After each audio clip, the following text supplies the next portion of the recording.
Halo Tribuners, YouTuber Atta Halilintar mendatangkan sepak bola dunia yaitu Gerard Pique yang juga mantan kapten timnas Spanyol dan juga mantan dari pemain tim sepak bola Barcelona. Atta Halilintar mendatangkan Gerard Pique karena untuk menjalani misinya membawa perwakilan Indonesia untuk berlaga di ajang sepak bola dunia yaitu Kings World Cup Nation 2026 yang akan diselenggarakan di Brazil tahun depan. Atta Halilintar mengatakan pertemuannya dengan Gerard Pique berawal dari tahun 2024 lalu di mana dirinya dihubungi oleh Charles Puyol lewat direct message Instagram, di mana Charles Puyol menyampaikan Gerard Pique ingin bertemu dengannya guna menyampaikan turnamen sepak bola dunia yaitu Kings World Cup Nation yang akan digelar tahun 2026. Kemudian Atta Halilintar pun langsung menjalin hubungan komunikasi dengan Gerard Pique demi menyelaraskan visi misi mereka, dan akhirnya terciptalah acara Pendekar Club yang digelar dari hari Jumat sampai hari Sabtu ini atau 14 sampai 16 November 2025. Berikut keterangan dari Atta Halilintar. YouTuber Atta Halilintar mendatangkan pemain sepak bola dunia, Gerard Pique ke Indonesia, untuk meramaikan Pendekar League yang digelar di Jakarta International Velodrome, Rawamangun, Jakarta Timur. Pendekar League yang digelar sejak 14 sampai 16 November 2025 disampaikan oleh tim-tim bola para selebriti dan influencer, seperti Bastian Steele, Al Ghazali, Rizky Bilar, Atta Halilintar, Vicky Nitinegoro, dan masih banyak lagi. Atta Halilintar mengatakan dirinya mendatangkan Gerard Pique ke Indonesia, semua berawal dari pesan singkat dari Charles Puyol. Kata Atta Halilintar ditemui bersama Gerard Pique di Jakarta International Velodrome, Minggu, 16 November 2025. Dari Grid ID mau nanya sama Bang Atta.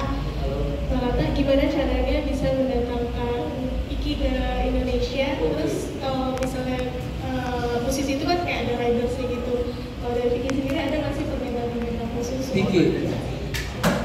Itu aja, terima kasih. She asked about what's your riders to bring people here. what is your riders? You know, when you go to Indonesia, what we have to prepare for you and everything. But she's asked me, let me ask. Okay. Jadi mungkin aku menjawabnya gini ya. Jadi aku tuh kaget. Aku itu tiba-tiba di DM sama Puyol. Charles Puyol nge-DM aku terus bilang salah satu temennya pengen katanya berjumpa, dan tiba-tiba aku lihat DM-nya Pique. Wow, this is the legend, and I feel like, you know, my wife is big fans of you. Even my wife when go to Barcelona, he just buy number 3 Pique. Number 3 Pique. My wife, before me married with my wife, and my wife like, oh, please, this Pique. She's more interested, but you know I'm Madrid fans, but you know I'm Madrid fans in Barcelona, but you know I respect many players from Barcelona, you, Puyol, and everything. So waktu dia DM aku langsung kaget, dan tiba-tiba dia udah di Jakarta gitu. Jadi aku nggak ada prepare harus begini begitu, karena kita di sini sistemnya kolaborasi. Jadi bikin nanti support juga datang dan lain-lain. Kita juga dari Indonesia, kita akan support juga gimana membawa tim Indonesia ke sana. Jadi itu nanti yang kita pikirin. Makanya kita open sponsor yang mau bantuin, karena kita akan berangkatin banyak delegasi Indonesia untuk ke Brazil, because we need to be strong, we need to be go as far as we can, dan itulah awalnya. Jadi kalau ditanya rights atau apa, this guy very humble, dia nggak pernah minta I need this flight, this, no, this guy is very humble. Jadi, tadi kalau kita lihat dia ambil handphone, di bow down and take by himself, you know. Begitu. Okay. Maybe 13 player and 7 staff ya, go to Brazil, so 20, maybe 20 or 25 lah. Ya, kira-kira 20 sampai 25 orang untuk kita bawa ke Brazil. Jadi Memang kita di sini pilih pemain untuk kita seleksi lagi karena kita akan pilih coachnya di awal Desember.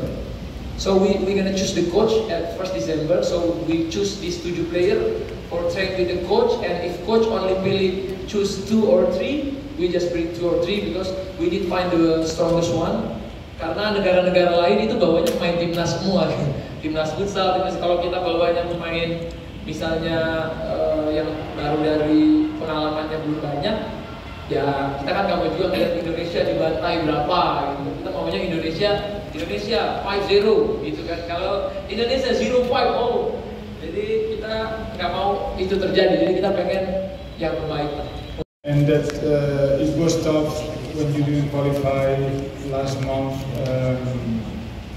in the games that you played against Saudi Arabia and that you lost. But I can tell you something. I think you have the potential. You are a very big country. You have a lot of people, a lot of talent, a lot of players. At the end of the day, it's all about being passionate about something and really work very hard.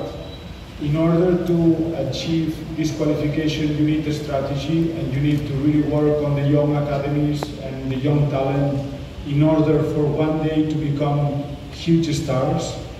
This is what we did in Spain. In Spain, we have invested a lot in the young academies.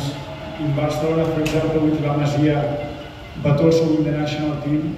And once you have this talent, 10, 12, 14 years growing and becoming professional players, then you have a very good national team that is able to compete with the best national teams in the world and to qualify for the World Cup. How about the Kings World Cup? Do you think that we have... Jangan lupa subscribe ya.